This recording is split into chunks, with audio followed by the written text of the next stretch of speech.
کیا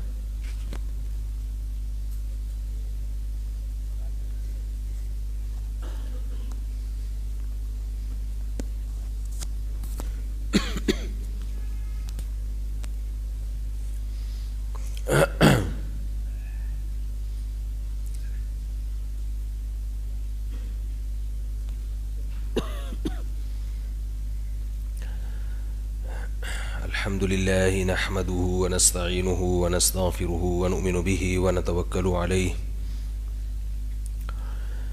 ونعوذ بالله من شرور أنفسنا ومن سيئات أعمالنا من يهده الله فلا مضل له ومن يضلل فلا هادي له ونشهد أن لا إله إلا الله وحده لا شريك له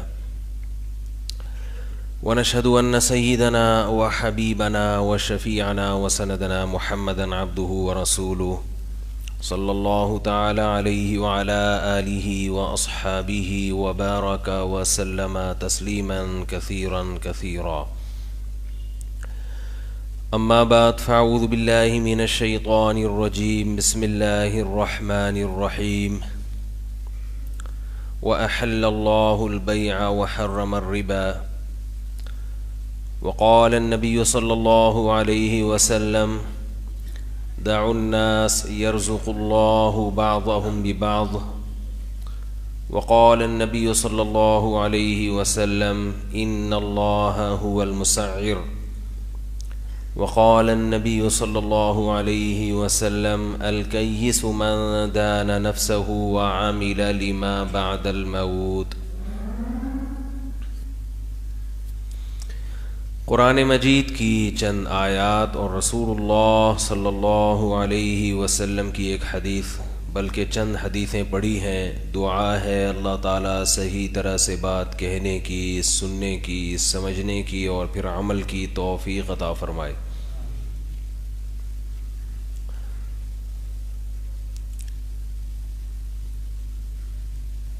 اللہ تعالیٰ کا فضل ہے، اللہ نے ہمیں کلمے کی توفیق دی، ایمان کی توفیق دی، کفر کے اندھیروں سے، کفر کی ظلمتوں سے ہمیں بچایا.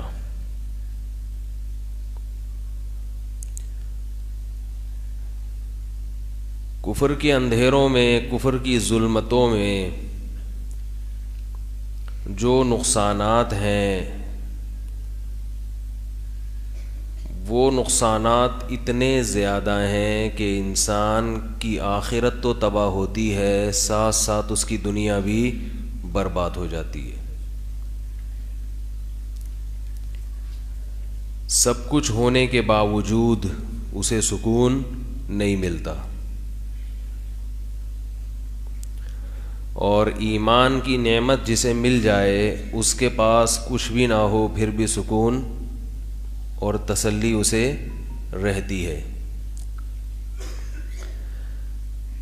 تو اللہ نے ایمان کی توفیق اور ایمان کی نعمت تو ہم سب کو دے دی، وہ تو غریبی میں فری میں مل گئی، لیکن ہمارے کرنے کا جو کام ہے وہ ہم پورا نہیں کر رہے.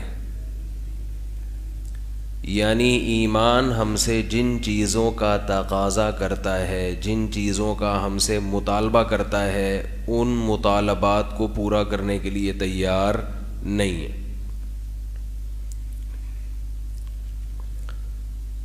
یعنی جو چیز غریبی میں فری میں مل گئی تو ہم کہتے ہیں جو خود سے مل گئی ٹھیک ہے. خود سے کچھ کرنے کے لیے تیار بولو بھائی نہیں. یہ بھی بڑی نعمت ہے کہ اللہ نے ہمیں ایمان دے دیا، یہ کام آئے گا انشاءاللہ آخرت میں. لیکن یہ ناشکری کی بات ہے کہ آپ ڈھیٹ بن کے بیٹھ جائیں اور جو نعمت اللہ نے آپ کو دی ہے اس کے تقاضوں پر عمل نہ کریں. اس سے اللہ کو غضب آئے گا. معاشرے میں جو چیز چل رہی ہے وہ یہ چل رہی ہے کہ جتنا اسلام کو فالو کرنا اس کی ہمیں معاشرہ اجازت دیتا ہے، کلچر اجازت دیتا ہے، اس حد تک فالو کرو۔ جہاں کلچر اور خاندان اجازت نہیں دیتا وہاں اسلام پر چلنے کی چنداں ضرورت نہیں ہے۔ یہ مارکیٹ میں چل یہ رہا ہے، سمجھ رہے ہیں کہ نہیں سمجھ رہے؟ اب ہم مسلمان ہیں اس لیے کہ مارکیٹ میں کیا چل رہا ہے، یعنی ہمارے گھر کے ماحول میں اسلام چل رہا ہے۔ اللہ نہ کرے کوئی اسلام کو چھوڑ دے تو ابا اماں گھر سے بولو نا نکال دیں گے۔ شادی بیاہ میں مشکلات، ہر آدمی لان تان کرے گا،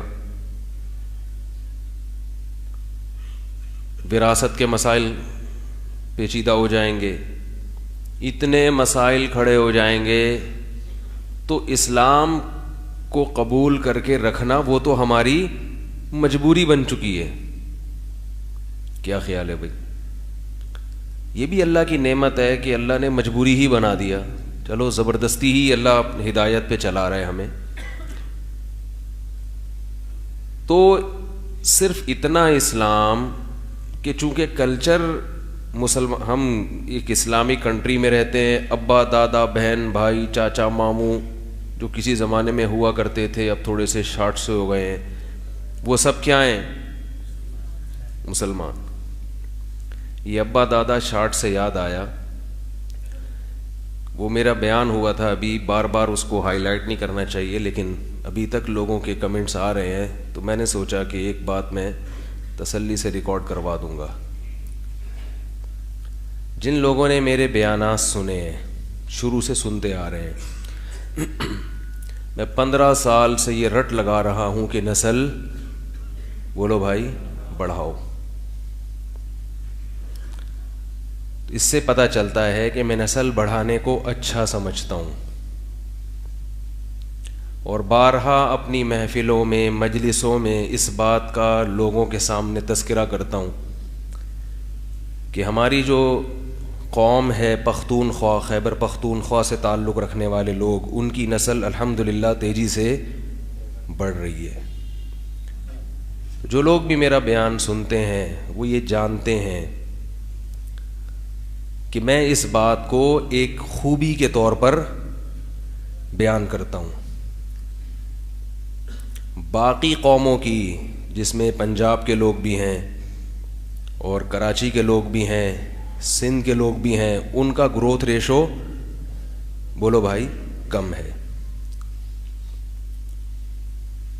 تو اسلام کی جو یعنی اسلام مسلمانوں کا جو گروتھ ریشو بڑھ رہا ہے بر صغیر میں، اس میں خیبر پختونخوا یا پشتو اسپیکنگ لوگوں کا دخل زیادہ ہے۔ تو یہ تعریف ہے، یہ برائی نہیں ہے۔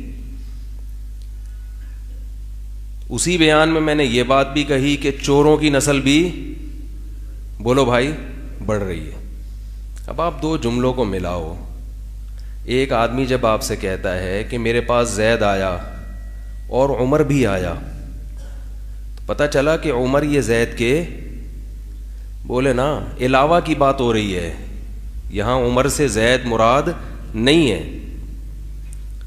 تو جب میں اپنے بیان میں کہہ رہا ہوں کہ پشتو بولنے والوں کی نسل بڑھ رہی ہے اور چوروں کی بھی بڑھ رہی ہے، تو صاف پتہ چل رہا ہے کہ چور ان کے علاوہ کو کہہ رہا ہوں، اور وہ چوروں جن کی نسل بڑھ رہی ہے ان کا تعلق کسی قوم سے نہیں ہے، وہ ہر قوم میں ہوتے ہیں۔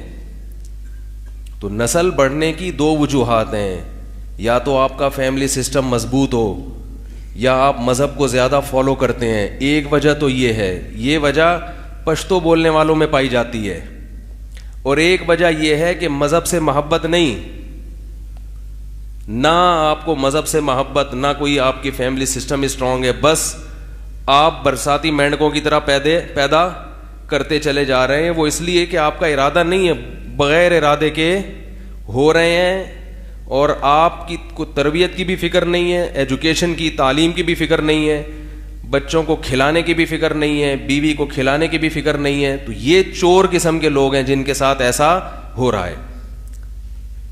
تو یہ والا جو جملہ تھا یہ لوگوں نے اٹھا کے فٹ کر دیا پشتو بولنے والوں پر, اور ایک طوفان نے بدتمیزی میرے خلاف اب تک چل رہا ہے.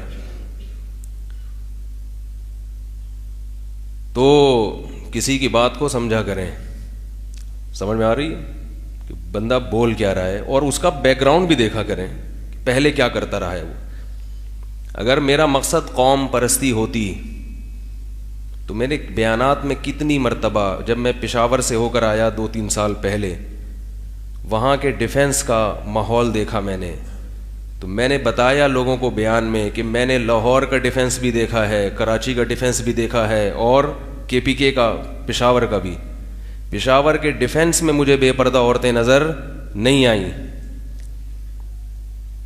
حالانکہ جو پوش ایریاز ہوتے ہیں ان میں خواتین ماڈرن زیادہ ہوتی ہیں. تو یہ بات میں نے اپنے بیان میں بتائی ہے, لیکن وہ کہیں کلپ مل نہیں رہا, پتہ نہیں کہاں کہ وہ کلپ, اس قسم کے کلپ تھوڑی بنیں گے. ایک دفعہ میں نے بیان میں بتایا کہ بھئی پشاور میں جو چاند کا مسئلہ چل رہا ہے, چاند کا مسئلہ, وہ پوری امت جو اس وقت یعنی بر صغیر کے جتنے بھی علماء ہیں ان کی تحقیق کے خلاف ہے. یہ بیان ہوا ہوگا میرا 5-6 سال پہلے کہ وہ اس کی تحقیق کے خلاف ہے. اس پہ جو اس وقت اتنے زیادہ میرے بیانات نیٹ پہ نہیں چلتے تھے, آڈیو بیان ہوتے تھے نیٹ پہ جاتے تھے, مگر اتنے زیادہ نہیں جتنے اب جا رہے ہیں. اس پر ایک صاحب نے مجھے اس قدر بری گالیاں بھیجیں اور اس کو مہاجر اور پٹھان کا مسئلہ بنا دیا, اور یہ لکھ کے بھیجا کہ تم چونکہ کراچی کے ہو, مہاجر ہو, تمہیں پٹھانوں سے نفرت ہے, لہذا پشاور کے چاند سے نفرت ہے, تمہیں پشاور کا چاند. اتنی گالیاں, کئی لوگوں کے میسج آئے. تو میں نے کہا میرے بھائی پشاور کے چاند کا پٹھان مہاجر مسئلے سے کوئی تعلق ہے؟ یہ تو ہمارے بہت سے اکابر وہ لکھتے آئے ہیں کہ بھئی ایک علمی مسئلہ ہے, اور اس میں ہم جو وہاں پر ایک دن پہلے عید ہوتی ہے ہم اس کو علمی دلائل کی بیس پر نہیں مانتے. لیکن عصبیت, لسانیت ایسی چیز ہے کہ ذرہ برابر بھی آپ کی زبان دائیں بائیں ہوئی اور ایک پروپیگنڈا شروع ہو جاتا ہے. کسی کی بات کو اگر آپ یہ سمجھتے ہیں کہ میری زبان سے لغزش ہوئی ہے, میں نے الفاظ ایسے استعمال کیے جس سے قوم پرستی کی بو آ رہی ہے, تو آپ کو پہلے چاہیے تھا کہ آپ مجھ سے براہ راست رابطہ کرتے یا میرے بڑوں سے رابطہ کرتے کہ حضرت انہوں نے یہ الفاظ ممبر پہ کہے ہیں, اس سے قوم پرستی کی بو آ رہی ہے, تو ان سے وضاحت طلب کریں کہ آپ کہنا کیا چاہ رہے تھے. کہیں ایسا تو نہیں ہے کہ آپ کے کہنا کچھ چاہ رہے ہیں اور نکل کچھ اور رہا ہو, یا کسی نے شارٹ کلپ بنا کے دائیں بائیں کی بات کو حذف تو نہیں کیا, کچھ بھی وضاحت. تو بڑے مجھے کہتے یا چند لوگ مجھے سنجیدہ لوگ کہتے تو میں ممبر پہ وضاحتی بیان جاری کر دیتا کہ بھائی میرا مقصد یہ نہیں ہے بلکہ میرا مقصد یہ ہے, اور میں کہہ دیتا اگر کسی کو تکلیف ہوئی ہے میرے طرز عمل سے تو میں معذرت چاہتا ہوں, میں قوم پرست بولو بھائی نہیں ہوں, بات ختم ہو جاتی. ایک طوفان کھڑا ہو گیا, اور ایک وہی ہے جو جیسے جنید جمشید کا معاملہ ہوا تھا. وہ بیچارہ نیا دین پہ آیا, اس کی زبان سے ایک لفظ نکل گیا جو وہ بولنا, میرے تو الفاظ ایسے ہیں کہ یہ نسل بڑھ رہی ہے اور وہ بھی بڑھ رہی ہے, صاف پتہ چل رہا ہے کہ وہ ان کے علاوہ ہیں. کل ہمارے ایک دوست تھے, وہ مجھے کہنے لگے کہ کل ملے, کہنے لگے آپ نے بہت برا کیا, بہت غلط بیان دیا ہے, آپ نے پٹھانوں کے خلاف بیان دیا. میں نے کہا اللہ کے بندے, کیا ایک آدمی ممبر پہ بیٹھ کے اگر بالفرض اس کے دل میں بغض ہوا بھی, اول تو ہے نہیں الحمدللہ, ہوا بھی, تو وہ پاگل ہے ممبر پہ بیٹھ کے اپنا امیج خراب کرے گا. پاکستان میں سب سے زیادہ مجھے سننے والے خیبر پختونخوا میں ہیں, کیونکہ اس لیے نہیں کہ مجھے سے محبت ہے, وہ ان کو ویسے ہی علماء کو سب سے زیادہ سننے والے تبلیغ میں دیکھو تو وہاں کے لوگ سب, وہاں دین کا رجحان ویسے ہی سب سے زیادہ ہے. تو کوئی بھی عالم ہو, چاہے وہ مولانا طارق جمیل صاحب ہو, چاہے کوئی بھی ہو, تو خود بخود وہاں کے لوگوں کا رجحان اس طرف زیادہ ہوتا ہے. تو میں پاگل ہوں جو میں یہاں بیٹھ کے انہی کی مخالفت کر کے اپنا امیج پوری دنیا کے سامنے خراب کروں گا. پھر بھی اگر کوئی غلطی ہوئی تھی تو آپ کا فرض یہ بنتا تھا کہ آپ پہلے ڈائریکٹ مجھ سے رابطہ کرتے. مجھ سے رابطہ نہیں ہو رہا, بڑوں سے رابطہ کرتے. آپ کہتے کل ہمارے مدرسے کے محتمم انہوں نے مجھے بلایا تو مجھ سے کہا کہ آپ نے کوئی یہ بیان دیا ہے کہ مولوی لوگ معاذ اللہ حرام خور ہوتے ہیں, مدارس کے محتمم حرام خور ہوتے ہیں, داڑھی پگڑی والے کیا ہوتے ہیں, اس طرح کا بیان. تو میں نے وہ کلپ اپنا چلایا. اس کلپ میں یہ بات تھی کہ میں یہ کہہ رہا تھا کہ کہیں کوئی داڑھی پگڑی والا رشتہ بھیجے تو صرف داڑھی پگڑی دیکھ کے بیٹی نہ دے دیں اس کو, یا بہن نہ دے دیں. کوئی مدرسے کا محتمم آ کے چندہ مانگتا ہے تو محض اس کی داڑھی یا مدرسہ دیکھ کے چندہ نہ دے دیں, کیونکہ بڑے بڑے حرام خور پڑے ہوئے ہیں داڑھی پگڑی والوں میں بھی. تو وہ چونکہ ایک کلپ آ گیا نا میرا بھی نیگیٹو, تو اب جس کو جہاں جہاں سے جو مل رہا ہے وہ اٹھا کے, اب وہ ہمارے جو شیخ ہیں پیر و مرشد ہیں وہ یہ سمجھے کہ یہ بھی ابھی ایک مسئلہ حل نہیں ہوا, اس نے دوسرا بیان بھی داغ دیا ہے. ٹھیک. تو انہوں نے کہا یہ آپ نے, انہوں نے پورا کلپ نہیں سنا, انہوں نے مجھ سے پوچھا کہ آپ نے کوئی ایسا بیان کیا ہے. میں نے کہا حضرت ایک تو ابھی نہیں کیے ہوئے بھی میرا خیال ہے سال ہو گیا ہوگا. تو کہہ رہے پھر ابھی کیوں وائرل ہوا؟ میں نے کہا ابھی اس لیے ہو رہا ہے کہ وہ ایک چیز لوگوں کو چیز مل گئی تو اب وہ کھرچ کے پرانی بھی چیزیں نکال کے دیکھو اس نے مولویوں کو حرام خور کہہ دیا, معذ داڑھی پگڑی والوں کو ایسا کہہ دیا. تو میں نے اپنے جو استاذ ہیں میرے ان سے میں نے عرض کیا, میں نے کہا حضرت یہ اتنی تو کامن سینس ان لوگوں میں ہونی چاہیے نا کہ ایک آدمی ممبر پہ بیٹھ کے خود داڑھی بھی ہے اور پگڑی بھی ہے, ٹھیک ہے, اور خود مولوی بھی ہے, تو وہ پاگل ہے کہ مولویوں کو الڑ اطلاق حرام خور کہے گا؟ اس کا مطلب وہ اپنے آپ کو برا کہہ رہا ہے. تو ظاہر ہے اس سے سب تھوڑی مراد ہیں بھائی, اس سے سب تھوڑی مراد ہیں. اس سے تو یہ کہ جب آپ معاملات کریں تو محض داڑھی پگڑی ٹوپی سے متاثر ہونے کی ضرورت نہیں ہے, کیونکہ بڑے بڑے حرام خور اس فیلڈ میں بھی ہیں, اور یہ تو گراؤنڈ ریئلٹی ہے کہ ہیں. اگر آپ اس ریئلٹی کے انکار کر رہے ہیں تو آپ کو مریخ پہ جا کے رہنا چاہیے. چاند پہ جائیں, مریخ پہ جائیں, آپ زمین پہ نہ رہیں. تو گراؤنڈ ریئلٹی ہے. کتنے لوگ ہیں جو مدرسے کے نام پہ دکانیں چلا رہے ہیں, کتنے لوگ ہیں جو جاتے ہیں. میں نہیں کہہ رہا سارے ہیں, سارے تھوڑی خراب ہوتے ہیں. ہم تو علماء کا دفاع ہی تو صبح و شام کرتے رہتے ہیں کہ سب خراب نہیں ہوتے, اور اچھے بھی ہول سیل کے حساب سے 4 نہیں ہیں جو بار بار میں کہتا ہوں نا, 3-4 آدمی نہیں ہیں جو جنت میں جائیں گے, بہت سارے الحمدللہ. بلکہ علماء میں خیر الحمدللہ غالب ہے. تو گیٹ اپ بنا لینے سے انسان کا یہ ضروری نہیں ہے کہ وہ کردار کا بھی اچھا ہو. تبھی بزرگوں کا مقولہ ہے عاملو کل اجانب, جب کسی کے ساتھ معاملات کرو, پیسوں کا لین دین یا رشتے ناتے, تو ایسے جیسے آپ اس کو جانتے ہی نہیں ہو. کون ہو بھائی, کہاں سے آئے ہو, ایسے معاملات کرنے پڑیں گے آپ. کون ہو بھی, میں حضرت جی کا خلیفہ ہوں. حضرت جی کا خلیفہ چھوڑو, پہلے تنخواہ کتنی ہے تیری ہے بھائی, تنخواہ کتنی ہے بتا بھائی, اور دوسرا رکھے گا کیسے. وہ میں ایک واقعہ اکثر سناتا ہوں نا, وہ ہمارے ایک جاننے والے تو بعد میں بنے تھے, انہوں نے نکاح کا پیغام بھیجا کسی ہمارے رشتہ دار خاتون کو. تو وہ جو رشتہ دار خاتون تھی ان کے والدین نے مجھے درمیان میں ڈالا کہ ذرا اس کی انکوائری کرو, اس بندے کی.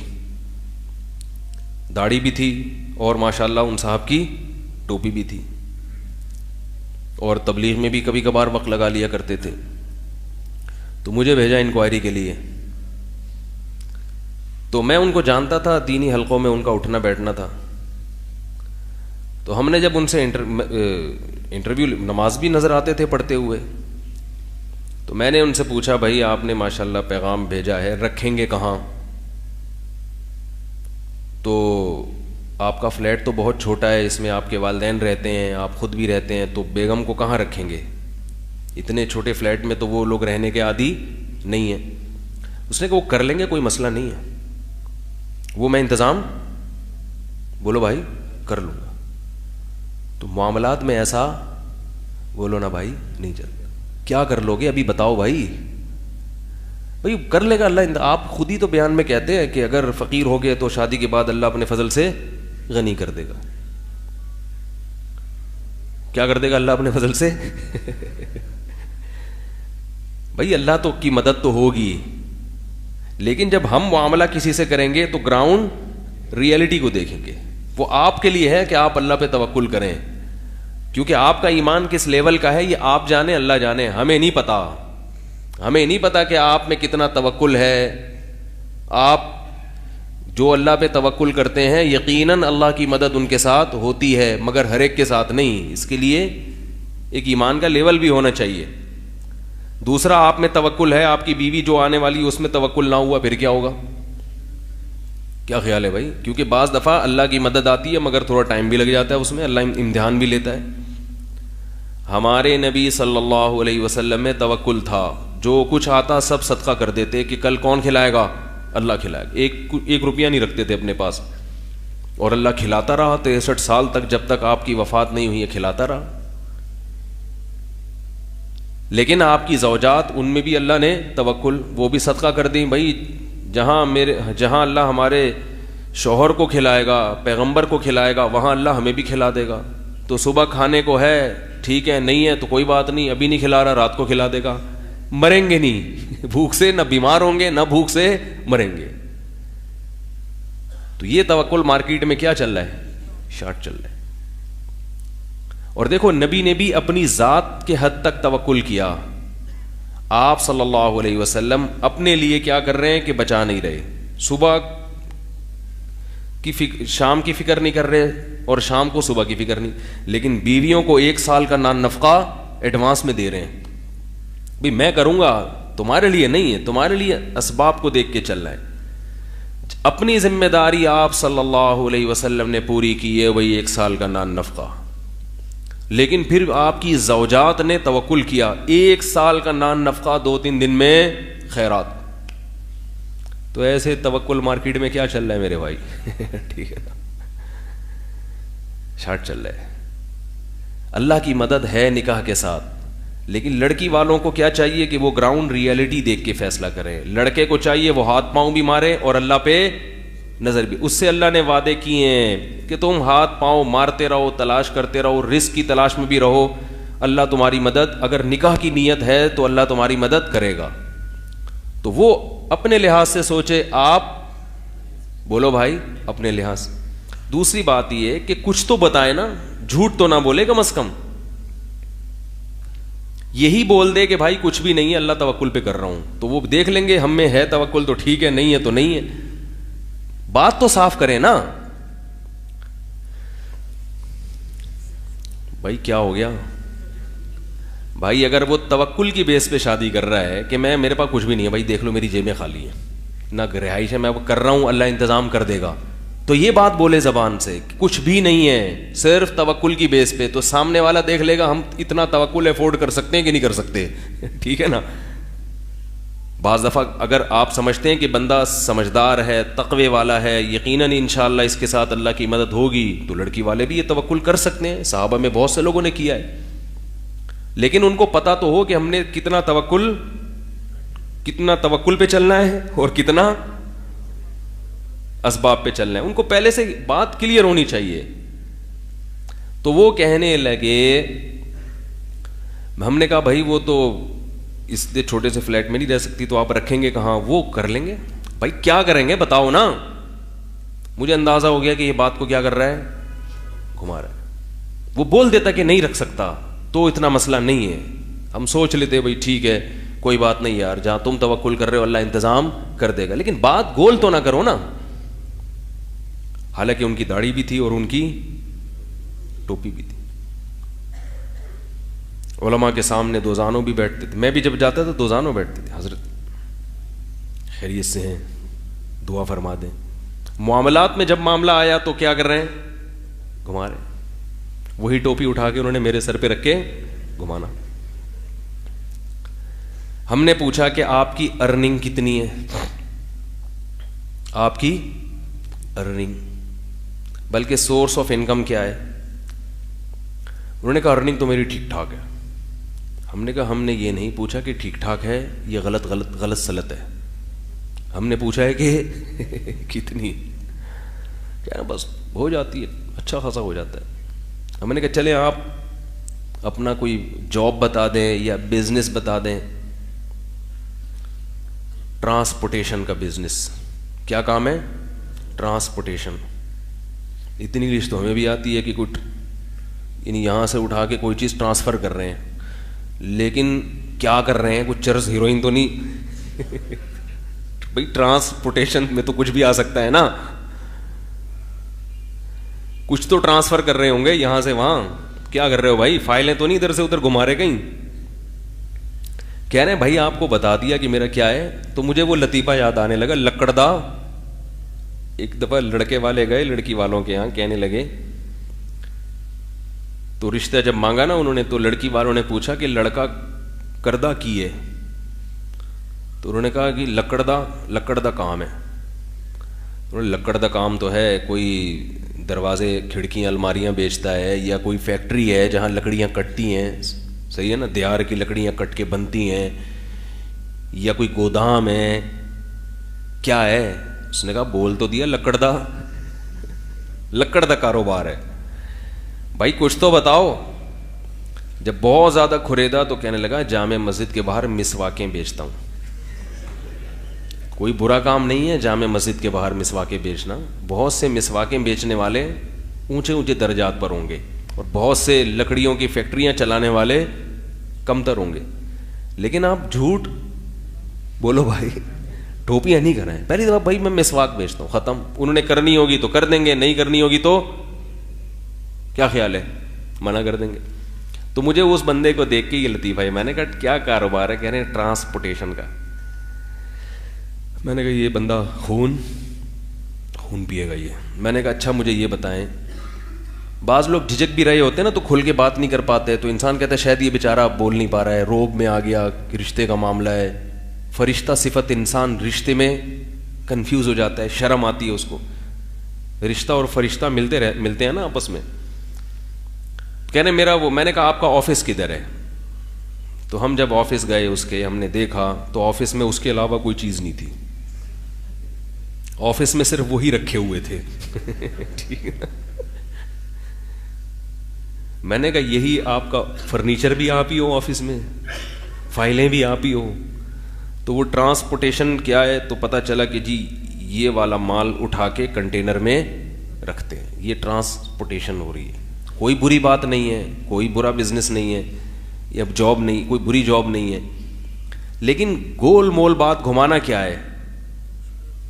یہ برا ہے. حالانکہ ان کی داڑھی بھی تھی اور ان کی ٹوپی بھی تھی.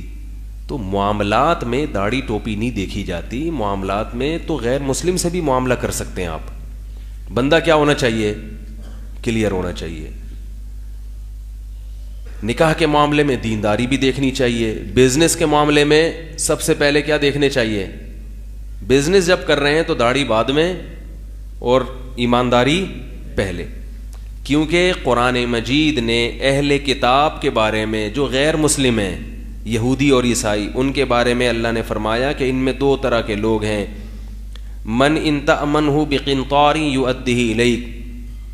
کچھ تو ایسے ہیں کہ اگر 1 دینار بھی تم نے ان کو دے دیا تو تم ان کے گھر پہ دروازے پہ کھڑے رہو گے مگر وہ پیسے واپس نہیں کرے گا. یہ غیر مسلموں کی بتا رہے ہیں اللہ. وَمِنْهُمْ مَنْ إِنْ تَأْمَنْهُ بِقِنْطَارٍ يُؤَدِّهِ إِلَيْكَ. اور کچھ ایسے ہیں سونے کا پہاڑ بھی دے دو گے نا تو ایسا معاملات میں صاف ہے خود آ کے پہنچائے گا تمہارے پاس کہ بھئی فلاں تاریخ تک میں نے آپ سے یہ قرضہ لیا تھا یا کاروبار کے لیے پیسے لیے تھے، یہ ڈیٹ کا میں نے وعدہ کیا تھا کہ اس ڈیٹ پر آپ کو میں پہنچا دوں گا. یہ دیکھیں وہ ڈیٹ آ گئی ہے، وہ ٹائم آ گیا ہے، یہ آپ کی رقم. غیر مسلموں میں بھی ہیں ایسے. تو جب کافر کے ساتھ معاملات میں دیکھنا پڑتا ہے کہ یہ کس کیٹیگری میں ہے. سارے کافر برے، یعنی پیسوں کے معاملے میں سارے برے نہیں ہوتے. تو اس سے ہمیں یہ پتہ چلتا ہے کہ کردار کا یا پیسوں کے لین دین میں اچھا ہونا اس کا تعلق داڑھی اور ٹوپی سے نہیں ہے. آپ کہہ سکتے ہیں کہ بھائی پھر تقوی کا فائدہ کیا ہوا, داڑھی بھی رکھ لی, ٹوپی بھی پہن لی اور لباس بھی شریعت کے مطابق, تو اس کو تو اللہ سے زیادہ ڈرنا چاہیے نا. پھر اسلام کو فالو کرنے کا فائدہ کیا ہوا؟ پھر اسلام میں خیر تو نہ ہوئی نا, پھر تو یہ خیریں تو غیر مسلموں میں بھی ہیں, اسلام میں بھی ہیں. کیا خیال ہے بھائی؟ اس کا جواب یہ ہے کہ ایک داڑھی رکھی جاتی ہے اللہ کے خوف سے. اللہ کے خوف سے جب رکھی جائے گی تو پھر ہر جگہ اس خوف کا مظاہرہ ہوگا. اور ایک رکھی جاتی ہے, اس کی یوں میں مثال دوں کہ داڑھی والے چور نہیں ہوتے مگر چور بھی داڑھی, بولو نا بھائی, رکھ لیتے. مدرسے کے طلبہ خراب نہیں ہوتے مگر خراب لوگ مدرسوں میں داخل ہو جاتے ہیں. مولوی برے نہیں ہوتے مگر برے لوگ مولوی بن جاتے ہیں. بلکہ آج کل تو بن بھی نہیں رہے, لیبل لگا لیتے ہیں, بنے بھی نہیں ہوتے, صرف لیبل. کیا کس کوئی جا کے دیکھتا تھوڑی ہے کہاں سے پڑھا ہے کیا پڑھا ہے. آپ کچھ بھی اپنے نام کے ساتھ مفتی لگا لو, آپ اپنے نام کے ساتھ جتنے چاہے مفتی لگا لیں اور جتنے چاہے دامت برکاتم لگا لیں, کوئی پوچھنے والا, کیا خیال ہے بھائی, کوئی پوچھنے والا نہیں. جتنے چاہیں مفتیوں کی لائن لگا لیں, جتنے چاہیں. میرے تو اب کچھ دوسرے ملکوں میں سفر بھی ہوئے تو بعض ممالک ایسے ہیں جہاں کے مفتی اعظم کو دیکھ کے انسان کہتے ہیں اللہ کی پناہ, اس کو مفتی اعظم کس نے بنایا. ابھی ہانگ کانگ میں گیا تو وہاں کے مفتی اعظم حضرت مفتی ارشد صاحب بڑے ذی استعداد عالم ہیں, کوئی اچھے آدمی الحمدللہ مفتی بن گئے وہاں پہ حکومتی سطح پہ. تو وہ مجھے بتا رہے تھے کہ اب انڈیا پاکستان سے مولوی بڑی تعداد میں امپورٹ ہو رہے ہیں, اور وہ مولوی ہیں جو اوریجنل مولوی, بولو بھائی, نہیں. ایک صاحب نے مجھے بتایا کہ میں نے اپنے کسی ریلیٹیو کو ہانگ کانگ کا ویزا دلوایا, کچھ بھی نہیں آتا تھا ان کو. یہاں آ کے انہوں نے داڑھی پگڑی اور ایک مسجد کی امامت اور اپنے آپ کو یہ شو کیا کہ میں کیا ہوں, مولانا. اور مولانا پر تو بریک لگتی نہیں, جب جھوٹ بولنا ہے تو پھر تمیز سے بولو. تو پھر کیا ہوں میں, مفتی. اعظم کا لفظ لگنا باقی ہے ابھی. تو کچھ دنوں کے بعد ہانگ کانگ میں ہول سیل کے حساب سے مفتی اعظم ہوں گے. مفتی اعظم کا مطلب سب سے بڑا مفتی. تو سب سے بڑے, سب سے بڑے, چھوٹے بڑے کوئی, سارے کتنے سب سے بڑے ہی ہیں سارے, چھوٹا تو مارکیٹ میں ہے ہی نہیں. تو میری عادت ہے تھوڑی سی چٹکلے کی. وہ ابھی ہانگ کانگ میں آپ نے دیکھا ہوگا کہ پٹھان بڑا کہا کر کے ہنس رہے تھے. تو ویسے تو میں ان کو سمجھاؤں گا بھائی تھوڑا تمیز سے ہنسا کرو, یہ کوئی اچھا, لیکن بیچارے کی ایک نیچر تھی وہ اس طرح سے ہنسنا. تو وہ ایک صاحب آئے بڑے اونچے قد کے ملنے کے لیے. تو میرے سامنے ان کا کسی نے تعارف کروایا کہ یہ صغیر بھائی ہیں. میں نے کہا صغیر ہو کے اتنے کبیر ہیں؟ تو میری تو مزاح کی تھوڑی عادت ہے, ایک دم میں نے کہا صغیر ہیں یہ, صغیر ہو کے اتنے کبیر ہیں؟ تو وہ پٹھان بیچارہ بیٹھا ہوا تھا کر کے ایک دم اس کی ہنسی نہیں, کہہ رہا یار مفتی صاحب پتہ نہیں ایک دم کیا لے آتے ہو مارکیٹ میں. تو میں انتظار کر رہا تھا ابھی یہ چپ ہو تو میں اگلا چٹکلا چھوڑوں, کیونکہ ابھی یہ اتنا زور سے ہنس رہا ہے, ایک دم چٹکلا ہو گیا تو کہیں ایسا نہ ہو کہ اس کے پھیپڑے ہی پھٹ جائیں ایک دم دھڑام کر کے, ٹھیک ہے نا. تو یہ تھوڑا سا نارمل کنڈیشن میں آئے گا. تو پھر تو جب میں نے کہا کہ صغیر ہو کے اتنے لمبے, وہ بے زور سے ہنسا. تو جب چپ ہوا میں نے کہا اگر کبیر ہوتے تو کیا حال ہوتا, اگر ان کا نام کبیر بھائی ہوتا تو یہ کہاں تک پہنچتے. شکر ہے یہ کیا ہیں, صغیر ہیں. صغیر میں اتنے اونچے ہیں تو کبیر ہوتے تو کہاں پہنچتے. تو وہ اس بیچارے نے بڑی محبت دی, بڑا ساتھ رہا, اس کو میں سمجھاؤں گا ٹھیک ہے کہ بھائی تھوڑا سا کیا کر کے, تھوڑا سا کنٹرول. لیکن وہ ایک نیچرل جو ہنسی ہے, جو نیچرل وہ مزہ اس میں آتا ہے. وہ مجھے کہنے لگے کہ میں جب ہنستا ہوں, آپ کے بیانات کہہ رہے تھے سنتا ہوں ہنستا رہتا ہوں. تو کہہ رہے وہ اتنا مزہ آتا ہے اس میں کہ وہ مجھے ہنسی آتی ہے. تو پڑوسی آ کے دروازہ نوک کر کے پوچھتے ہیں کیا کر رہے ہو بھائی. وہاں تو پولیس بلا لیتے ہیں نا کہ یہ بہت زور سے ہنس رہا ہے یا بول رہا ہے. تو کہہ رہے ہیں ان کو میں پھر بتاتا ہوں یہ سن رہا ہوں اور پھر ہنستا ہوں. تو وہ کہتے ہیں ٹھیک ہے ہنستے رہو. وہ اس کی ہنسی سے لوگوں کو مزہ بہت آنے لگا. تو خیر میں یہ عرض کر رہا تھا, کہاں سے کہاں بات چلی گئی. ایک اصول اور ضابطہ آپ کے سامنے بیان کرتا ہوں. دیکھو قرآن مجید میں اللہ تعالیٰ کا ارشاد کسی کی بھی بات کے بارے میں ایک اوور آل ایک ضابطہ بیان کر رہا ہوں. غلطی مجھ سے بھی ہو سکتی ہے, ہر ایک سے ہو سکتی ہے. ممبر پہ جب انسان بیٹھتا ہے تو یہ بڑا ایک بہت ہی ایک حساس, خاص طور پہ جب آپ کی اتنے زیادہ ویڈیوز وائرل ہو جائیں, پوری دنیا سن رہی ہو, تو بولنے سے پہلے 100 دفعہ سوچتا ہے. پھر بھی انسان کی زبان لڑکتی ہے. ایک مرتبہ مجھے ہمارے کسی بزرگ نے ایک مضمون دیا کہ بہت حساس ٹاپک ہے, اس پہ بہت تمیز سے 10 منٹ کا کلپ ریکارڈ کروانا ہے. یہ تمیز کے الفاظ میں اپنی طرف سے استعمال کر رہا ہوں. میں جب کیمرے کے سامنے بیٹھا, انہوں نے اتنا ڈرا دیا کہ ذرا سا بھی دائیں بائیں گئے تو پبلک نہیں چھوڑے گی, ذرا سا بھی دائیں بائیں ہو گیا نا کہ ایک بڑا حساس موضوع ہے, ادھر چلے گئے تو ادھر والے نہیں چھوڑیں گے, ادھر چلے گئے تو, اتنا ڈرا دیا کہ میں اب ریکارڈ کر رہا ہوں تو وہ مجھ سے نکل ہی نہیں رہے الفاظ. میں نے کہا یہ والا غلط ہو گیا, دوبارہ سے. پھر دوبارہ سے میں نے ریکارڈ کروایا, انہوں نے کہا یہ بھی غلط ہو گیا. پھر انہوں نے کہا کہ بھائی جاؤ اپنے ممبر پہ بیٹھ کے جو مرضی ریکارڈ کرا دینا, بالکل دباؤ کے بغیر. پھر میں نے ریکارڈ کروایا تو وہ الحمدللہ صحیح ہو گیا. تو جب آپ کسی کی غلطیوں کو اتنا زیادہ پکڑیں گے اور اس طرح سے ایک ہوگا تو پھر انسان کی اپنی صلاحیتیں دب جاتی ہیں, وہ ٹھٹر جاتا ہے. وہ کیا ہو جائے گا, وہ بات ہی نہیں کر سکے گا. ہر ایک کا اپنا انداز ہوتا ہے بات کرنے کا, اپنا اسٹائل ہوتا ہے, ہر ایک کا اپنے ایک طریقے ہوتے ہیں بات کو سمجھانے کے. تو جن صاحب نے میرے خلاف کلپ بنائے, انہوں نے دامت برکاتہم بھی لگایا, حضرت جی بھی لگایا, وہ ٹھیک ہے, احترام سے کیا, لیکن آخر میں جو انہوں نے چکا لگایا نا کلپ میں, وہ سارے دامت برکاتہم کی ایسی کی تیسی کر دی انہوں نے. وہ کہہ رہے ہیں میں نے تو احترام سے مفتی صاحب کا نام لیا, آخر میں جو آپ نے کہا کہ جو میں تو دوبارہ نہیں دہراؤں گا ان الفاظ کو, بالکل گھریلو یعنی انسان کی جو ذاتی زندگی ہے اس میں گھسنے کی کوشش کر کے وہ طنز کیا ہے. تو یہ سارے دامت برکاتہم کی کیا کر دیا آپ نے ایسی کی تیسی. یہ ایسے ہی ہے جیسے ایک شاگرد کو ایک استاذ پہ غصہ آیا کسی بات پہ نا, تو وہ شاگرد استاذ کے سامنے آ کے کہتا ہے کہ چونکہ آپ میرے استاذ محترم ہیں اس لیے میں آپ کو کچھ سنا تو سکتا نہیں ہوں, اگر آپ میرے استاذ محترم نہ ہوتے تو منہ توڑ دیتا آپ کا, یا میں آپ کو یوں کہتا کہ میں آپ کا منہ توڑ دوں گا, لیکن میں آپ کو نہیں کہہ رہا کیونکہ آپ کیا ہے میرے, تو کہہ تو دیا نا آپ نے, تو ایسی کی تیسی تو کر دی اس کی. دوسری بات یہ بھی میں بتا دوں چونکہ یہ موضوع چل نکلا ہے, ایک صاحب نے مجھے اسکرین شاٹ بھیجے کہ آپ کے بیانات, وہ ٹیکسی ڈرائیور پٹھان کا قصہ, فلانے کے پٹھان کا قصہ, انہوں نے کہا دیکھو شارٹ کلپ میں کتنا پٹھانوں کا مذاق اڑایا گیا ہے. میں نے ان سے کہا کہ یہ جو میرے یوٹیوب چینل نہیں ہے, یہ مجھے اپنے چینل کا اللہ کی قسم ابھی بھی نام معلوم نہیں ہے, پورا نام, کہ میرے یوٹیوب جو میرا ذاتی چینل اس کا نام کیا ہے. سمجھ آ رہی بات, اللہ کی قسم معلوم نہیں ہے. میں ان لوگوں سے پوچھتا ہوں یار ہم لوگ کا چینل کون سا ہے, یہ جو بیٹھے ہوئے ہیں نا, ان سے پوچھتا ہوں کہ ہم لوگ کا یعنی میرا کون سا چینل ہے جو میرے نام سے بنا ہوا ہے. اس پہ آپ کو جو بھی ہے, پتہ نہیں طارق مسعود ہے یا مفتی طارق مسعود ہے, وہ پھر ہم انشاءاللہ کبھی وہ پوری تختین کو دکھا دیں گے, یا ایم ٹی ایم ہے کیا ہے واللہ عالم. تو وہ بھی جو بھی ہے میرا ذاتی, جو کسی وقت میں اناؤنس کر دوں گا, اس پہ اگر کوئی ایسا عنوان لگے تو آپ میرا گریبان پکڑیں. مختلف قسم کے چینلز ہیں جو میرے بیانات اپلوڈ کر رہے ہیں, وہ خود چٹپٹا بنانے کے لیے ایسا لیبل لگاتے ہیں. تو میں ان لوگوں سے کہتا ہوں کہ اگر آپ یہ سمجھتے ہو کہ اس میں قوم کا مذاق ہے تو آپ وہ کلپ سن کے دیکھو.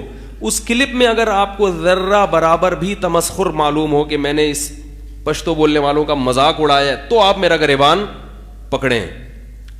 میں تو اس کا ذمہ دار ہوں جو میں بول رہا ہوں. اب عنوان کسی نے لگا دیا تو وہ تو اس کی ہیڈک ہے. کئی بیانات ایسے ہیں جن میں لوگوں نے بیہودہ عنوانات بھی لگائے ہیں. پہلے تو بہت ہو رہا تھا, اب تو ہم نے کچھ کنٹرول کیا اس کو. بیہودہ تصویریں, عورتوں کی فحش تصویریں لگا دیں. وہ یوٹیوبر کو پیسے چاہیے, اس کو یہ نہیں چاہیے کہ لوگوں میں تہذیب پیدا ہو, تمیز پیدا ہو. اس کو کیا چاہیے, مجھے کئی یوٹیوب کے چینل والوں نے آ کے بولا ہے کہ ہمیں تو بھائی پیسے چاہیے, ہم کیوں بیان اپلوڈ کر رہے ہیں پیسوں کے. بعض لوگ مخلص بھی ہیں, وہ پیسہ بھی کما رہے ہیں لیکن اخلاص سے بھی کام کر رہے ہیں. پیسہ کمانا اخلاص کے منافی نہیں ہے, میں نے پابندی بھی نہیں لگائی کسی پہ. لیکن اب ہم یہ جو ہماری انتظامیہ ہے اس کی انہوں نے کچھ باؤنڈری کھینچی ہے چینلوں کے لیے کہ بھئی اس سے آگے آپ کو بڑھنے کی اجازت نہیں ہے. لیکن پھر بھی یہ ہوتا رہتا ہے, کچھ نہ کچھ الٹے سیدھے وہ لیبل لگا دیتے ہیں, پتہ نہیں کیا کیا بنا کے وہ کھچڑی, وہ جب تک اچار چٹنی کے ساتھ کھچڑی نہیں پیش کرو پبلک کھاتی نہیں ہے. تو وہ اسی طرح بعض لوگوں کو اشکال ہے کہ ہر بیان میں آپ کے جو ہے نا وہ بس ایک مخصوص ٹاپک, ایسا نہیں ہے. مولانا طارق جمیل صاحب جب کراچی تشریف لائے, انہوں نے کہا بھائی تم نے تو ہر ایک کو شادی شادی شادی شادی شادی, صبح شادی, دوپہر شادی, شام شادی, رات شادی, کسی اور ٹاپک پر بھی بات کیا کرو. میں نے کہا حضرت پورا بیان سے نا جو شادی کی بات ہوتی ہے وہ کلپ والا کیا کرتا ہے, جیسے میں جب افغانی پلاؤ کھاتا ہوں نا تو کشمش نکال کے الگ الگ, مجھے کشمش وہ پلاؤ میں بڑی اچھی لگتی ہے تو کشمش ساری سائڈ پہ لا کے نکالتا رہتا ہوں.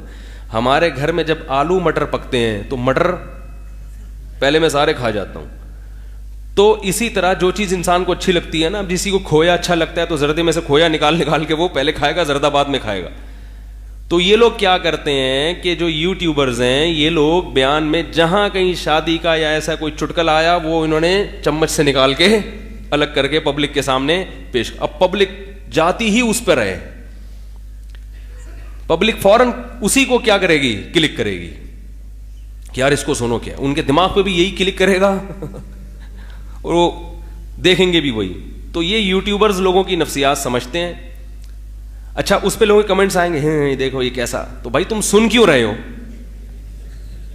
ہیں بھائی سنیں گے پورا تمیز سے تسلی سے, بڑا انجوائے بھی کریں گے, اس کے بعد کہیں گے دیکھو یار وہی ہے کہ فلم دیکھ رہے ہیں آپ اور پوری فلم دیکھنے کے بعد توبہ توبہ کیسی بے حیائی ہے فلموں میں, توبہ توبہ کیسے دیکھ کیوں رہے ہو بھائی. تو ایک اصول اور ضابطہ آپ کے سامنے بیان کرتا ہوں, کیونکہ یہ کسی خاص شخص کے بارے میں اصول اور ضابطہ بیان نہیں کر رہا, نہ کسی خاص فرقے کے بارے میں. یہ ایک ایسی چیز ہے جو اوور آل جس میں تقریباً ہم سب مبتلا ہیں, شاید میں بھی مبتلا ہوں, آپ بھی ہوں. ہر قوم, ہر مذہبی جماعت اور ہر فرقہ, ہر مسلک, زیادہ تر اسی جذباتیت میں ہم لوگ کیا ہیں, مبتلا ہیں. اس کے لیے میں ایک چیز آپ کے سامنے پیش کرتا ہوں. قرآن مجید کی ایک آیت ہے, دیکھیں ایک اصول ہے, بہت اچھی طرح سے سمجھیں اس کو. قرآن مجید میں اللہ تعالیٰ کا ارشاد ہے وَلَمَّا ضُرِبَ ابْنُ مَرْيَمَ مَثَلًا إِذَا قَوْمُكَ مِنْهُ يَصِدُّونَ وَقَالُوا أَآلِهَتُنَا خَيْرٌ أَمْ هُوَ مَا ضَرَبُوهُ لَكَ إِلَّا جَدَلًا بَلْ هُمْ قَوْمٌ خَصِمُونَ إِنْ هُوَ إِلَّا عَبْدٌ أَنْعَمْنَاهُ عَلَيْهِ وَجَعَلْنَاهُ مَثَلًا لِبَنِي إِسْرَائِيلَ. اللہ تعالیٰ کا ارشاد ہے کہ جب ہم نے ابن مریم کی مثال دی, قرآن کی آیت نازل ہوئی تھی اِنَّكُمْ وَمَا تَعْبُدُونَ مِن دُونِ اللَّهِ حَصَبُ جَهَنَّمَ. بہت اہمیت سے اس بات کو سنیں, بہت سارے مسائل کا حل ہے یہ. قرآن میں کیا آیت نازل ہوئی, اِنَّكُمْ وَمَا تَعْبُدُونَ مِن دُونِ اللَّهِ حَصَبُ جَهَنَّمَ. یہ ایک ایسا ضابطہ بیان کر رہا ہوں کہ آپ کے گھریلو مسائل بھی اسی سے حل ہوں گے انشاءاللہ.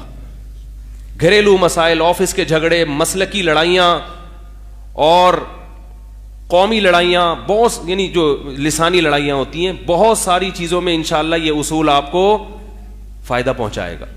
ہوا یہ تھا کہ قرآن مجید میں ایک آیت نازل ہوئی کہ اِنَّكُمْ وَمَا تَعْبُدُونَ مِن دُونِ اللَّهِ, اے مشرکو تم جن معبودوں کی عبادت کرتے ہو تم خود بھی اور تمہارے وہ جھوٹے معبود بھی جہنم کا ایندھن ہے. وہ کیا ہیں, جہنم کا, بولو نا کیا ہو گیا, ایندھن ہے. جب یہ آیت نازل ہوئی ہے تو مشرکین مکہ کہنے لگے کہ ایک طرف تو آپ کہتے ہو کہ عیسیٰ ابن مریم اللہ کے پیغمبر, حالانکہ وہ بھی معبود میں داخل ہیں, عیسائی ان کو سن آف گاڈ کہتے ہیں اور ان کی پرستش کرتے ہیں, ان سے دعائیں مانگتے ہیں. اور ایک طرف آپ کہہ رہے ہو جتنے بھی جھوٹے خدا ہیں وہ کیا ہیں, جہنم کا ایندھن. تو یہ تو کیسی, یہ تو آپ نے اپنے ہی بیان کے خلاف بات کر دی. ایک طرف کیا کہہ رہے ہو اور دوسری طرف, یار بولنے میں کوئی گورنمنٹ نے پابندی لگائی ہے کیا بھائی, خالی جگہ تو پر کیا کرے نا. ایک طرف تم کہہ رہے ہو کہ جتنے بھی جھوٹے خدا ہیں سب کے سب جہنم میں, اور ایک طرف عیسیٰ ابن مریم کے فضائل بیان کرتے ہو. تو تم نے تو عیسیٰ ابن مریم کو بھی اس آیت میں کیا قرار دے دیا؟ معاذ اللہ جہنم کا ایندھن. وہ ایک دم شور شرابہ شروع کر دیا. یہ دیکھو یہ ہے محمد صلی اللہ علیہ وسلم. یہ عیسیٰ ابن مریم کو جو عیسائیوں کے پیغمبر ہیں ان کو کیا کہہ رہے ہیں؟ جہنم میں. وہ تو یوٹیوب نہیں تھا ورنہ فوراً کلپ وائرل ہو جاتا. جیسے میرے خلاف بھی ابھی کلپ وائرل ہو رہے ہیں کہ انہوں نے کبھی کہتے ہیں المحند المفند کو مانتا ہوں, کبھی کہتے ہیں اس کے, وہ میں اس پہ بات کروں گا انشاءاللہ, کبھی کہتے ہیں کہ اس کو مانتا ہوں, کبھی کہتے ہیں اس جزیے کو ماننا ضروری نہیں ہے. یہ ہو تو گھننا بننے کی ضرورت نہیں ہے. صحیح ہے نا. اس کی طبیعت میں فتنہ ہوگا نا, وہ تو بال کی کھال اتار کے ادھر کا ادھر, ادھر کا ادھر لگا کے کھچڑی پکاتا رہے گا. میں بھی المحند المفند پہ بھی بات کرتا ہوں تھوڑی سی. تو میں یہ عرض کر رہا تھا کہ انہوں نے کیا کہا کہ تم اور تمہارے قرآن کہتے ہیں جتنے معبود ہیں وہ کیا ہیں؟ جہنم کا ایندھن. تو فوراً مشرکین مکہ نے ایک دم شور, او یہ تو سب میں تو کون داخل ہے؟ عیسیٰ ابن, کیونکہ سب کلم ما تعبدون, ما کہتے ہیں سب کے سب جتنے بھی جھوٹے یعنی خدا ہیں جن کو تم نے خدا بنا لیا ہے وہ سب کے سب کیا ہیں؟ جہنم کا ایندھن. تو انہوں نے تو اب اتنا پروپیگنڈا کیا, پروپیگنڈے سے آدمی پریشان ہوتا ہے, تو صحابہ بھی کیا ہوئے؟ پریشان. رسول اللہ صلی اللہ علیہ وسلم بھی کیا ہوئے؟ پریشان. لوگ آنے لگے ان کا جواب دیں یا رسول اللہ, ان کی بات کا جواب دیں. تو عیسیٰ ابن مریم کو بھی تو قرآن کی آیت نازل ہوئی کہ ما ضربوہ لک الا جدلا, اے نبی یہ لوگ جو عیسیٰ ابن مریم کی مثال پیش کر کے قرآن پر اعتراض کر رہے ہیں, ان کا مقصد حق کی تلاش نہیں ہے, پروپیگنڈا ہے. جدلا جھگڑا بڑھائے, جھگڑا صرف کیا کرنا؟ پروپیگنڈا. ان ہوا الا عبد انعمناہ علیہ, اس لیے کہ یہ بات تو پہلے سے طے شدہ ہے کہ عیسیٰ ابن مریم اللہ کے ایسے بندے ہیں جن پر ہم نے انعام کیا ہے. ان کو اس آیت کے مفہوم سے خارج کرنے کی ضرورت نہیں ہے, وہ تو پہلے سے خارج ہیں, وہ تو انڈرسٹوڈ ہے. جو چیزیں طے شدہ ہوتی ہیں ان کو بار بار ہائی لائٹ نہیں کیا جاتا. میں سمجھا پا رہا ہوں اپنی بات؟ جو طے شدہ چیزیں ہوتی ہیں بھائی, یہ تو قرآن کلام کر رہا ہے نا, اللہ کلام کر رہا ہے, تو اللہ اپنے پیغمبر کو کیسے کہہ دے گا کہ وہ بھی جہنم کی آگ میں ہے؟ تو یہاں ماں میں عموم ہے, مگر اتنا عموم نہیں ہے کہ جو پہلے سے طے شدہ ہے جن کا جنتی ہونا یقینی. اور اللہ نے پھر حضرت عیسیٰ کی مزید تعریف کی, فرمایا عام پیغمبروں کی طرح بھی نہیں ہے, وہ تو قیامت کی علامات میں سے, قرب قیامت میں اس طرف اشارہ کر دیا کہ قرب قیامت میں نازل ہونے والے پیغمبر بنی اسرائیل کے لیے ایک مثال تھے, معمولی پیغمبر بھی نہیں بلکہ بہت بڑے پیغمبر. تو ان کو الگ سے استثناء کرنے کی ضرورت نہیں تھی کہ انکم وما تعبدون الا عیسی ابن مریم حسب جہنم, اس یہاں الا لگانے کی یا لیکن یا لاکن لگانے کی ضرورت نہیں تھی, اس لیے کہ یہ طے شدہ ہے. یہ اس سے کیا پتہ چلتا ہے کہ بعض لوگ بے وقوفی میں کسی کے کلام کو پکڑ کے بتنگڑ بناتے ہیں اور بعض محض پروپیگنڈا کرنے کے لیے.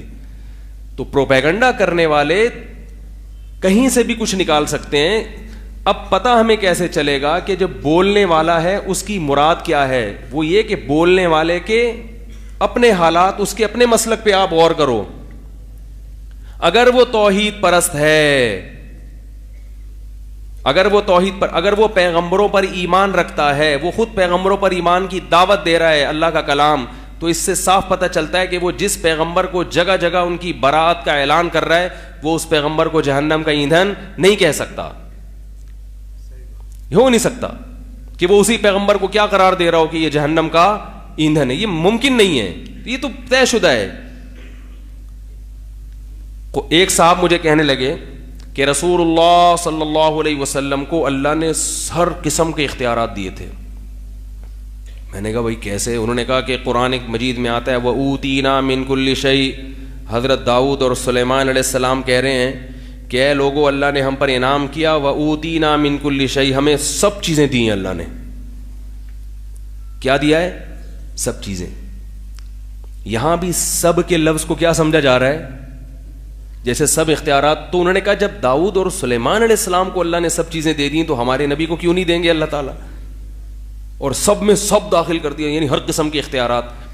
میں نے کہا سب کا مطلب دیکھو, ہم جب یہ کہتے ہیں کہ تمام اختیارات وزیر اعظم کے پاس ہوں گے تو یہاں تمام کا مطلب اتنا تمام. جب ہم کہتے ہیں تمام اختیارات اللہ کے پاس ہیں, یہاں ہمارے کلام کا مطلب کچھ اور ہوتا ہے. جب ہم کہتے ہیں تمام اختیارات وزیر اعظم کے پاس ہوں گے, یعنی صدر صرف ربن کاٹنے کے لیے ہوا کرے گا, ٹھیک ہے نا, تو یہاں ہمارے ہاں تمام کا مطلب کچھ اور ہے. یہ لفظ بولنے میں کوئی پابندی ہے, کوئی ٹیکس لگ رہا ہے کیا؟ یہاں تمام کا مطلب کیا ہے؟ کچھ اور ہے. جب اللہ کے لیے بولا جائے گا کہ تمام اختیارات اللہ کے پاس, وہاں تمام میں واقعی تمام. اور یہاں جب بولا جائے گا کہ تمام اختیارات وزیر اعظم کے پاس ہیں, تو یہاں تمام یہ دوسروں کی نسبت سے تمام. کیا مطلب؟ پہلے اختیارات صدر کے پاس بھی ہوتے تھے, فلاں کے پاس بھی ہوتے تھے, اب وہ جو ان کے پاس ہوتے تھے وہ والے بھی کس کے پاس آ گئے ہیں؟ اس کے پاس آ گئے. یعنی وہ تمام جو وزیر اعظم کے پاس جو ممکنہ اختیارات ہو سکتے ہیں, وہ والے اب کس کے پاس ہوں گے؟ وزیر اعظم. یہ مقصد ہوتا ہے. تو اللہ جب کہہ رہے ہیں کہ داؤد اور سلیمان علیہ السلام کو ہم نے تمام چیزیں دے دیں, یعنی وہ چیزیں تو بادشاہوں کے پاس ہوا کرتی ہیں. تمام بادشاہ اتنے مضبوط نہیں ہوتے کہ جو بالکل کھل کے بادشاہت کر سکیں. تو اللہ نے داؤد اور سلیمان علیہ السلام کو تمام اختیارات دیے. کیا مطلب؟ انہیں اپنی حکومت چلانے کے لیے, کوئی قانون نافذ کرنے کے لیے کسی سے پرمیشن لینے کی ضرورت نہیں تھی. اور وہ تمام دنیا کی نعمتیں, جو دنیا کی نعمتیں انسان کے حق میں سمجھی جاتی ہیں, وہ تمام نعمتیں اللہ نے ان کو دی تھیں. وہ نعمتیں جو انسانوں کو اللہ دینے کی عادت ہی نہیں ہے, یعنی اختیارات, وہ نعمتیں اللہ نے نہ ان کو دیں نہ کسی اور کو دیں. میں سمجھا پا رہا ہوں بھائی؟ تو آپ کسی کے بھی کلام کا مطلب جب لیں گے تو اسی کے سیاق و سباق میں. اور آخری بات کر کے اپنی بات ختم کرتا ہوں. یہ جو بار بار مہند المہند المفند کی بات لوگ کرتے ہیں, دیکھو ہمارا یہ نظریہ ہے کہ المہند المفند میں جتنے عقائد ہیں وہ غلط نہیں ہیں, صحیح ہیں. لیکن ساتھ ساتھ ایک بات یہ کہ جو اسلام کے بیسک عقائد ہیں نا, مکلف ہم صرف اسی کے ہیں. سمجھ میں آ رہی ہے بات؟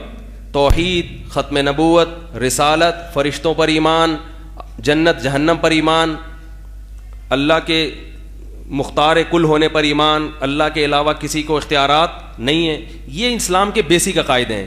اتنے عقائد اگر وہ رکھتا ہے تو مہند المفند نہ بھی پڑھے تو بھی کوئی حرج نہیں ہے, اور اس کو یہ بھی نہ پتا ہو کہ اس میں لکھا ہوا کیا ہے تو بھی کوئی حرج نہیں ہے. مہند علی المفند میں کچھ عقائد تو ایسے ہیں جو متفقن علیہ ہیں, جس پر پوری امت کا کیا ہے؟ اجماع ہے, وہ اسلام کے بیسک ہیں. کچھ عقائد ایسے ہیں کہ جس پر امت متفق نہیں ہے, وہ علماء دیوبند کی ذاتی رائے تھی, تو وہ صحیح بھی ہو سکتی ہے اور غلط بھی ہو سکتی ہے. اور وہ علماء نے خود یہ بات لکھی ہے کہ اس میں یہ ضروری نہیں ہے کہ کوئی اس سے کیا ہو, متفق ہو. وہ صحیح بھی ہو سکتی ہے, غلط بھی ہو سکتی ہے, لہذا اس میں کوئی اختلاف رائے کر سکتا ہے, لیکن وہ اس کو غلط نہیں کہہ سکتا, کیونکہ عقائد کی بھی دو قسمیں ہیں. ایک بنیادی عقائد, اس میں اختلاف کرو گے تو گمراہ, اور ایک کچھ عقائد وہ ہیں جن کا شریعت نے ہمیں ڈیٹیل میں بیان نہیں کیے, اس میں کوئی بھی نظریہ اختیار کیا جا سکتا ہے. جیسے میں نے یہ مسئلہ بیان کیا تھا کہ نبی صلی اللہ علیہ وسلم کے جسد اطہر سے جو مٹی ٹچ ہو رہی ہے وہ عرش سے افضل ہے. یہ لکھا ہے کس میں؟ المہند علی المفند میں.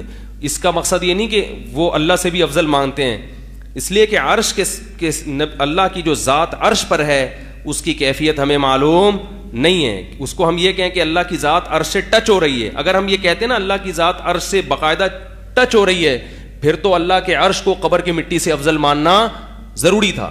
لیکن علماء یہ کہتے ہیں کہ اللہ کی ذات عرش سے اس طرح سے ٹچ ہو رہی ہے نہیں ہو رہی, یہ ہمیں معلوم نہیں ہے, کیونکہ اللہ عرش پر ہے مگر کیسے ہمیں معلوم نہیں, جبکہ قبر کی جو مٹی کا نبی سے جو تعلق ہے وہ ہمیں معلوم ہے. تو اللہ کی عرش کی جو اللہ کی طرف نسبت ہے وہ مجہول ہے, جبکہ مٹی کی جو قبر نبی کی طرف نسبت ہے وہ کیا ہے؟ معلوم ہے. اب میں نے یہ بیان میں بات کہی تھی کہ یہ عقیدہ ہے پیچیدہ, پبلک کو اتنی گہرائی میں جانے کی ضرورت نہیں ہے. یہ علماء کی رائے تھی, انہوں نے لکھ دی. کوئی اس رائے سے اختلاف کرتا ہے تو بھی ٹھیک ہے, وہ کہتا ہے نہیں عرش زیادہ افضل ہے قبر کی مٹی سے تو بھی ٹھیک ہے. اور اگر کوئی یہ کہتا ہے کہ مجھے نہیں پتا کہ عرش زیادہ افضل ہے یا قبر کی مٹی تو بھی ٹھیک ہے, کیونکہ اس کے بارے میں آخرت میں سوال, بولو نا بھائی, نہیں. ہاں یہ ضروری ہے کہ اللہ کی ذات وہ نبی سے افضل ہے, اتنا ایمان رکھنا ضروری. سمجھ میں آ رہی ہے بات؟ تو المہند علی المفند، ہمارے پاس درجنوں غیر مسلم آتے ہیں الحمدللہ جو رابطہ کرتے ہیں اسلام کے لیے. کسی کو بھی ہم یہ نہیں کہتے کہ جب تک المہند علی المفند نہیں پڑھو گے اسلام نہیں ہوگا تمہارا. کچھ چیزیں پیچیدہ ہیں، اور وہ کس عذر سے علماء نے لکھی تھی وہ بھی میں بیان میں ریکارڈ کرا چکا ہوں. آپ کہیں گے جب اتنی پیچیدہ چیزیں ہیں تو پبلک میں لانے کی ضرورت کیا تھی؟ وہ کس تناظر میں لکھی گئی ہیں وہ میں بیان میں ریکارڈ کرا چکا ہوں.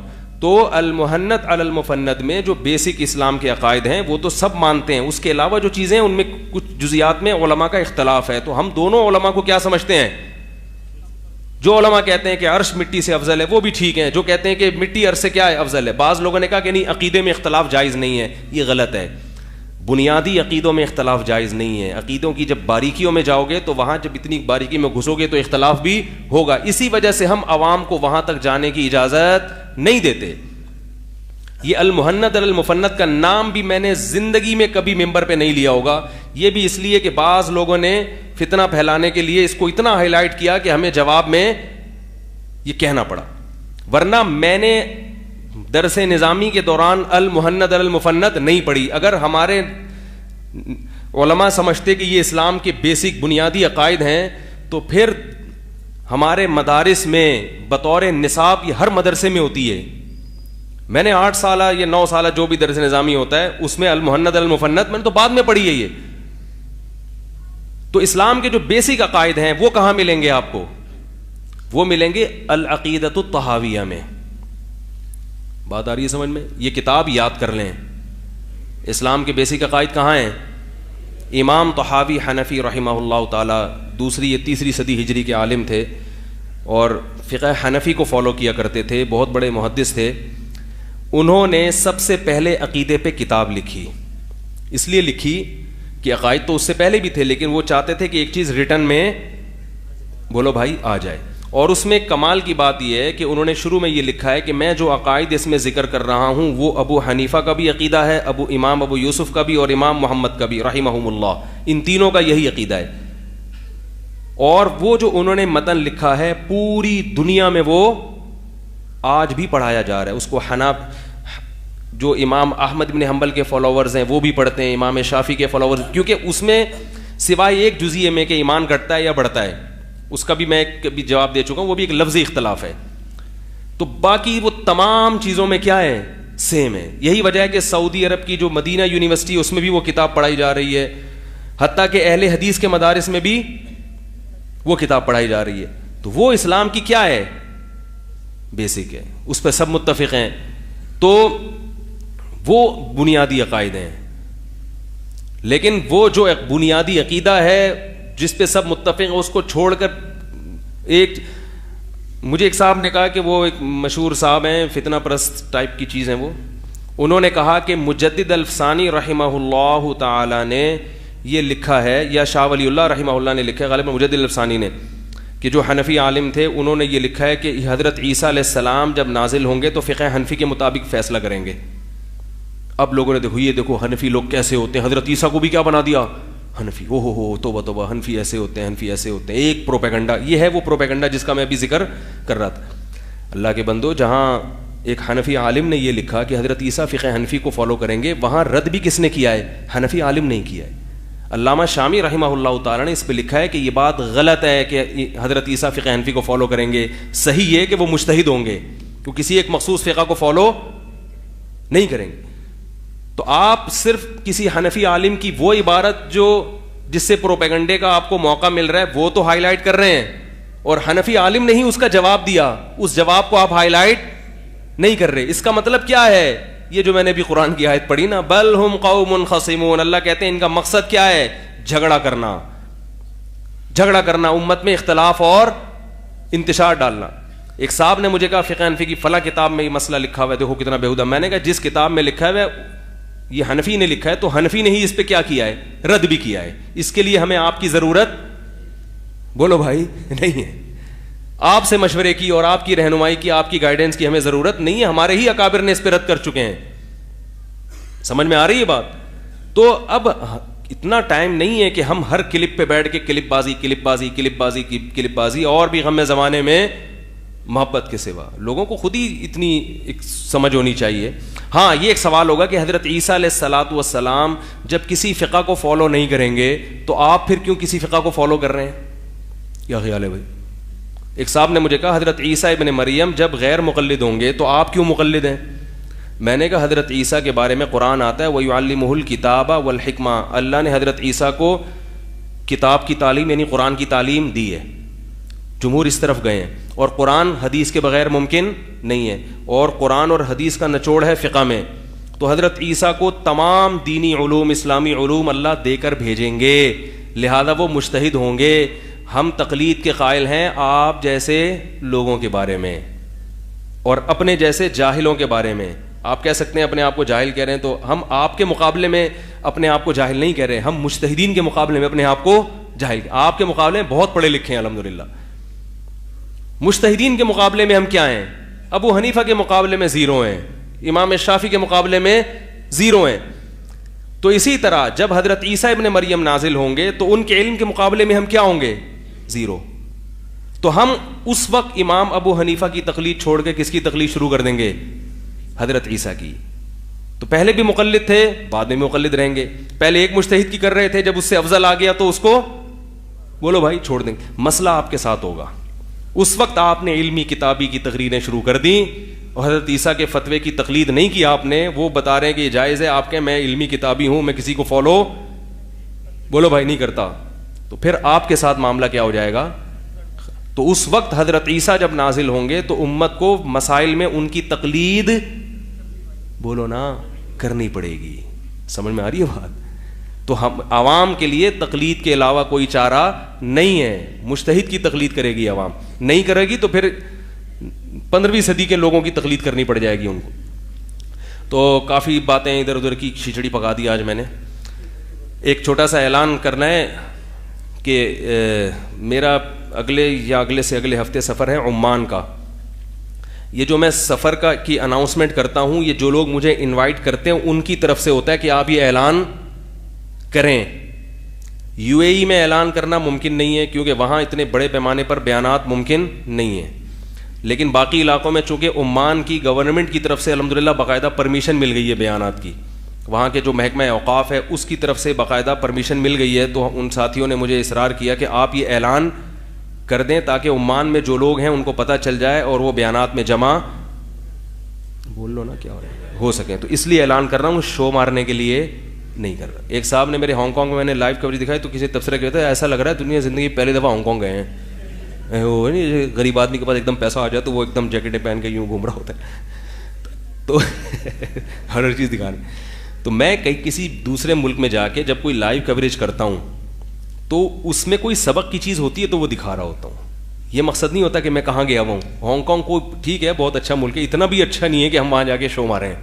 صحیح ہے نا کہ میں یہاں آیا ہوں. اور شو مارنے کے لیے اتنا کافی ہے کہ آدمی وہ فیس بک پہ ڈال دے. تو شو مارنے کے لیے نہیں ہے. نیتوں پہ ڈاکہ مت ڈالا کرو. تو کوئی اور یہ مجھے تجربہ ہوا ترکی جا کے. ترکی میں جب ہم نے لائیو کوریج کی وہاں کے تاریخی مقامات دکھائے تو بڑا لوگوں نے بہت زیادہ اس کو، اب تک لوگ کہہ رہے ہیں بہت فائدہ ہوا تھا، تاریخی چیزیں پتہ چل گئیں. تو اب کہیں سفر ہوتا ہے تو میں کوشش کرتا ہوں بھائی کہیں کوئی عبرت، جیسے ہانگ کانگ میں اسلام کتنی تیزی سے پھیل رہا ہے، جہاں بھی مجھے اس قسم کی کوئی چیز ملی تو میں نے وہ فوراً لائیو دکھا دی کہ لوگوں کے حوصلے کیا ہوں بلند ہو کہ یار یہ صفائی ستھرائی بے انتہا ہے وہاں پہ.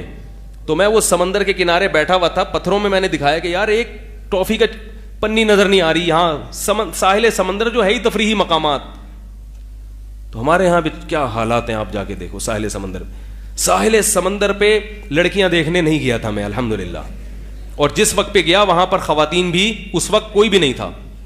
اور اگر پھر بھی کوئی آ گیا تو بھائی میرا اللہ نے مرد کو یہ تھوڑی کہا ہے کہ کہیں بھی نہ، عورتیں تو ہر جگہ ہی ہیں نا. ہاں آپ اگر طارق روڈ شاپنگ کرنے کے لیے جا رہے ہو یا لڑکیوں کو دیکھنے کے لیے جا رہے ہو، یا آپ کے دل کا حال اللہ ہی جانتا ہے. اب کوئی بھی طارق روڈ پہ گھوم رہا ہے، آپ کو یہاں کیوں گھوم رہے مولوی صاحب، یہاں ڈیفینس میں کی لڑکیوں کو دیکھنے کے لیے آئے ہو، تو بھائی ہو سکتا ہے باقی لڑکیاں دیکھنے کے لیے آیا ہو کوئی، لیکن یہ بھی ممکن ہے کہ وہ اس لڑکیوں کے علاوہ بھی بہت کچھ ہے وہاں پہ نا. تو تفریحی مقامات دنیا میں جہاں بھی آپ جاؤ گے کچھ نہ کچھ، وہ تو جب تک اسلامی حکومت نہیں آتی یا تو پھر گھر میں ہاتھ بند کر کے بیٹھ جاؤ. اور سفر سے انسان کا ظرف بڑھتا ہے, اسے نالج ہوتی ہے, دنیا کی معلومات پتہ چلتی ہیں. اور ویسے بھی میرے بھائی اگر خدا نخواستہ کوئی ساحل سمندر پہ لڑکیاں ہی دیکھنے کے لیے جا رہا ہے تو پھر مولوی صاحب کے ساتھ تھوڑی جائے گا وہ, اور لائیو کوریج تھوڑی, وہ تو چھپڑ میں جائے گا اور پتلی گلی سے نکلے گا. وہ چاہے گا کسی کو پتہ ہی نہ چلے, وہ اناؤنس تھوڑی کرے گا, وہ لائیو کوریج تھوڑی دے گا. ٹھیک, تو وہی بات ہے کہ مثبت سوچو گے تو انشاءاللہ فائدہ ہوگا. نیگیٹو کی کوئی انتہا نہیں ہے, اور لوگ شو بھی مارتے ہیں اس میں, ایسا بھی کرتے ہیں, مگر ہم اس کے مکلف نہیں ہیں کہ لوگوں کے دلوں کے حال کو جا کے ٹٹولیں. تو وہ تفریحی مقامات میں جو فائدے کی چیز ہوتی ہے, یہ کوئی ہانگ کانگ کی صفائی بے انتہا, میں کہہ رہا تھا یار ہماری قوم بھی کاش اسی طرف آ جائے. میں نے ایئرپورٹ سے پہ جاتے ہوئے ایک منظر دیکھا کہ فٹ پاتھ پہ ایک کتے نے پوٹی کر دی. جب اس نے پوٹی کی ہے تو میں نے دیکھا کہ وہ فٹ پاتھ پہ گند ہو گیا. تو میں نے کہا یار یہ ایک گھاس کا تنکا بھی مجھے کہیں فٹ پاتھ پہ نظر نہیں آیا, تو یہ اتنا بڑا گند کا کیا ہوگا. تو میں حیران ہوا, ایک خاتون نے ٹیشو پیپر نکالا, اس پوٹی کو صاف کیا. میں اس کی لائیو ویڈیو بنانے والا تھا, مگر میں نے کہا پبلک کتے کو نہیں دیکھے گی اور پوٹی کو نہیں دیکھے گی, خاتون کو دیکھے گی. اور دیکھ تو ویسے ہی رہے ہیں, یعنی جان کر نہیں, بازاروں میں نظر پڑ رہی ہے, کب کوئی نیٹ پر پروگرام دیکھتے ہیں کوئی نہ کوئی تصویر آئی جاتی ہے, اس پہ کچھ نہیں ہوگا. میرے خلاف ایک کلپ آئے گا, اس نے ہانگ کانگ کی عورت ہمیں دکھائی,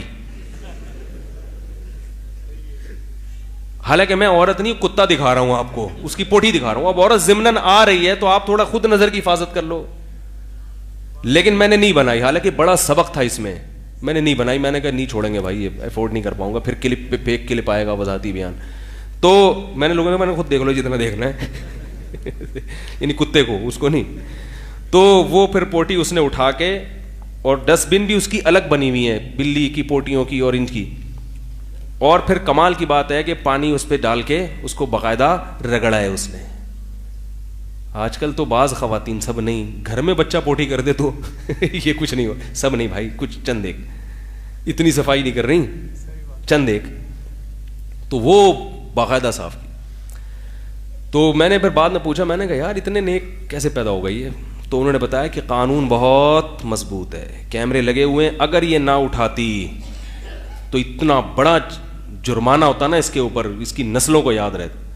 تو اس سے پتہ چلتا ہے کہ حکومت, چلو قانون کی مضبوطی ہو یا کسی بھی طرح سے ہو, لوگوں میں ایک اویئرنیس تو پیدا ہو گئی نا, ملک تو صاف ہو گیا. ہمارے ہاں جو طالب علم تکبیر اولیٰ جس کی فوت ہوتی تھی, جامعہ میں قانون تھا وہ 5 روپے صدقہ کرے گا یا 10 روپے, اور وہ صدقہ پھر غریبوں پہ ہی خرچ کیا جاتا تھا اس کی اجازت. تو اس سے تکبیر اولیٰ سے کسی کی نماز نہیں چھوٹتی تھی. تو ہمارے ایک استاد نے بتایا دیکھو ہمارے یہاں سب تکبیر اولیٰ سے نماز پڑھتے ہیں. انہوں نے کہا یہ تو پیسوں کی جرمانہ لگ رہا ہے نا اس لیے. تو انہوں نے کہا بھائی کچھ بھی لگ رہا ہے لیکن نماز تو ہو رہی ہے نا, تو یہ بھی تو ایک مثبت چیز ہے. چلو سزا کے ذریعے یا کسی بھی طریقے سے سب کو نماز پہ تو لے آئے, پھر وہ پیسے واپس طلبہ کو ہی دے دیے جاتے تھے. وہ مالی جرمانہ شریعت میں جائز نہیں ہے, چند شرطوں کے ساتھ, وہ پھر ابھی ٹاپک نہیں ہے. تو اسی طرح قانون مضبوط کر کے یا کسی بھی طریقے سے ملک تو صاف کر دیا نا, تو ہم بھی تو انسان ہیں, ہم ایسا قانون کیوں نہیں بناتے, ہم کیوں مضبوط نہیں کرتے, ہم کیوں اپنی آگے اولاد کو تربیت نہیں دیتے. ہمارے تو مذہب میں صفائی کیا ہے, نصف ایمان ہے. تو کوئی بھی ایسی تحریک چلا کرے صفائی کی, حکومت چلا رہی ہے, کوئی بھی چلا رہا ہو, محلے والے اس میں بڑھ چڑھ کے حصہ لیا کریں. تو صفائی سے ہی کسی قوم کا, جب بھی کسی کے گھر جاتے ہیں سب سے پہلے یہی دیکھتے ہیں نا صاف ستھرا ہے یا نہیں, باقی چیزیں تو بعد میں نظر آتی ہیں.